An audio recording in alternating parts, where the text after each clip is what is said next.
Hi అండి, welcome back to my channel JV arts and creations. ఈ video వచ్చేసి మా బాబు బర్త్డేకి నేను కేక్ పాప్స్ చేశాను. అవి ఎలాగా ఏంటి ఎలా ప్యాక్ చేసుకున్నాను, నేను ఒక్కదాన్ని ఎలా మేనేజ్ చేశాను అనేదన్నమాట. కేక్ ఆల్రెడీ చేశాను, దాన్ని చిన్న చిన్న పీసెస్గా చేసుకొని స్క్రాంబుల్గా చేసుకోవడానికి మిక్సీలో వేస్తున్నాను అనమాట. పౌడర్ లాగా రావాలి కేక్ పౌడర్ లాగా వచ్చాక దాన్ని ఒక బౌల్లోకి తీసుకోవాలి. బౌల్లోకి తీసుకొని దాంట్లోకి మనం కండెన్స్డ్ మిల్క్ ఇంకా కొంచెం చాక్లెట్ మెల్ట్ చేసుకొని దాంట్లో వేసుకొని అవి బాల్స్ లాగా చేసుకోవాలి.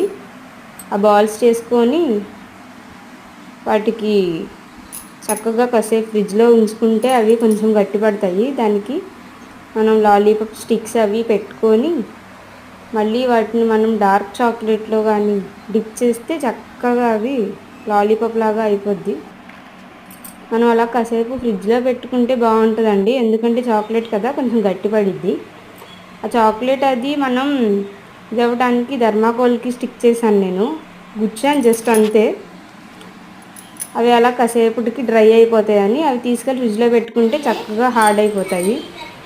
చాలా బాగుంటాయండి టేస్ట్.